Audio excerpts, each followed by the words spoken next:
Neurotrafficking, from the word neuro, referring to nerves or synapses, and trafficking,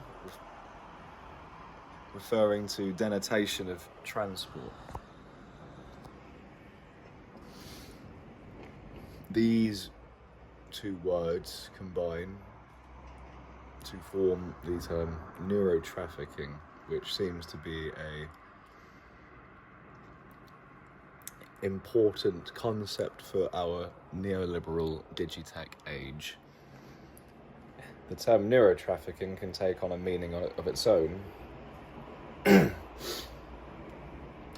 relating to the degree by which our nervous system is being denoted and maneuvered and controlled. Examples could be anything such from buttons to share a video to eye catchers on ads, hypnosis. I frequently seem to find myself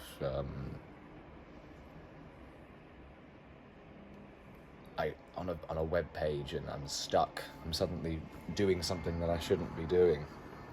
I'm scrolling for hours on Facebook, hypothetically, and I don't know why I'm doing it. It's almost as if I've been,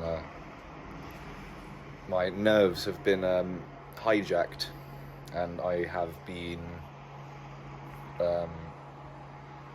coerced, whether I know it or not, into engaging in a mental activity and routine and habit that gets stronger. Of course, the brain can't handle constant reflexive autonomy and critical thinking all the time because we burn out.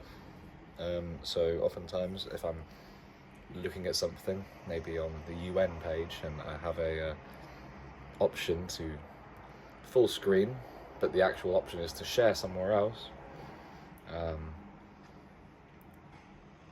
and I'm too exhausted to constantly interrupt what feels natural in the process, then there is going to be some level of submission.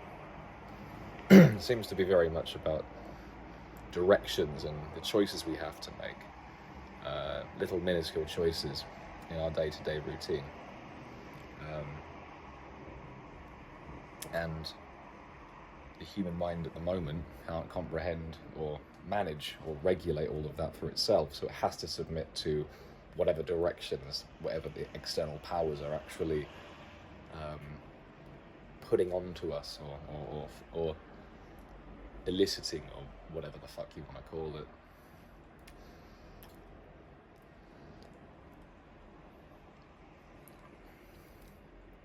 Even not just computer things. It's also very much a thing in the external world or the real world as well. You could even apply neurotrafficking to road signs, stop signs, COVID masks. Stop, put mask on, go in. Pay here, stand here.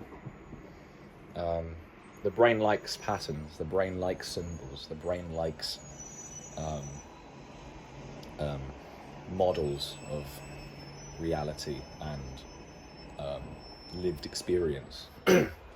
But neurotrafficking, as I'm calling it, refers to a more nefarious activity of coercing more tightly, more sharply, more direct places to go in the mind, direct places to think, direct movements to travel in.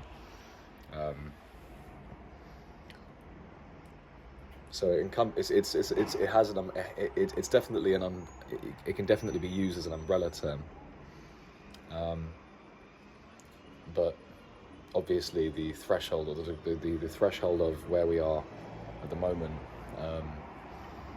seems to be a little bit more indicative that it's a degree by which it's important to speak about.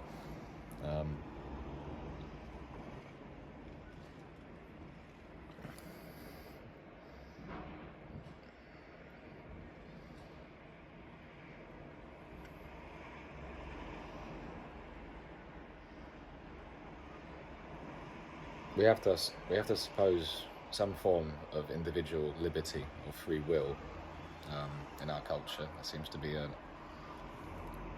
necessary thing to believe, that we have rights and we have the right to foster and develop our own agency, our own ability to consent to things,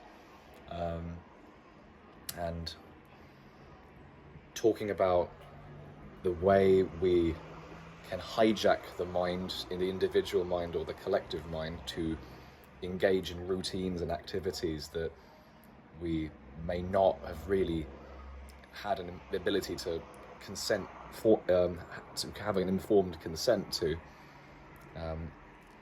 There's a issue there, because it seems to supersede the ability to criticize coercion, because you're still doing it, but obviously we're talking about mind control, or mind influence. It's not going to be that easy to split when someone is doing something with informed consent or knowledge of what they're doing, and when they're not, because the brain is a big esoneuroplasm of various activities, and sometimes you have to delegate things to external things, but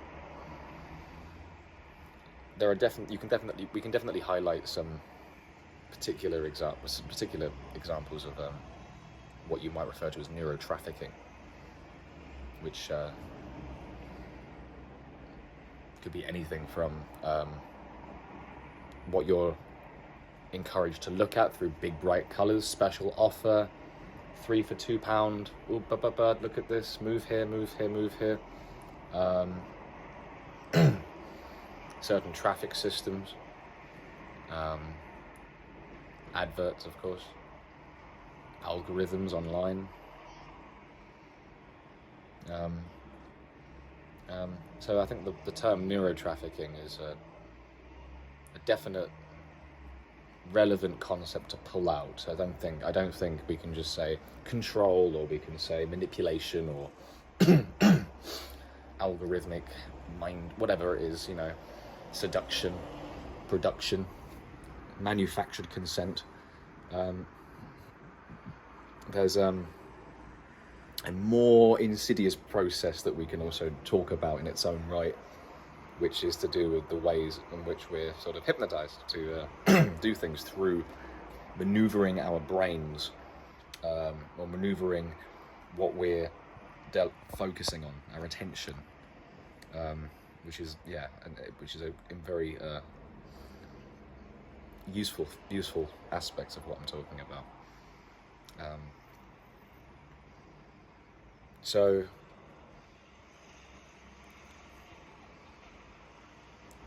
with a term that's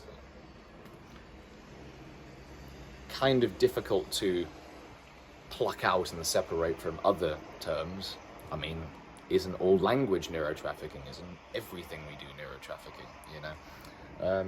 What can we use the term neurotrafficking for that's useful? How can we consider vested powers, interests, people who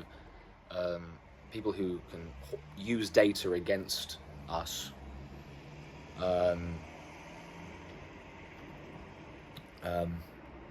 or against our autonomy or freedom to have us engage in activities that we're not really conscious of doing or conscious of being manipulated by.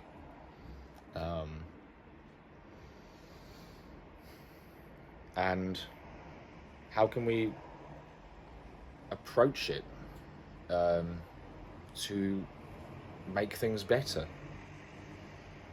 Socially, psychologically, politically, philosophically, whatever. because it seems that if we're going to attribute so much virtue to freedom, which is a large part of what capitalism bases itself off of, and what technology was modern technology has was anticipating in terms of cyberspaces, escape, adventure, critical thinking, freedom of thought, freedom of movement, freedom of experience, freedom of identity and expression, freedom to say no, freedom to know. How can we add these new criticisms of these new realms that we occupy and use? How can we criticize for the betterment of things?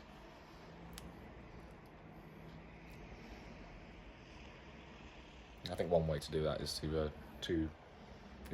to foster an independent language, or foster the ability to think about things with new languages or new ideas, and being able to cultivate a reasonable dialogue where we can know why we're speaking about things, or know why we're not speaking about things, having nuanced opinions, critical discussions. But I like words, and neurotrafficking is a word that I like very much.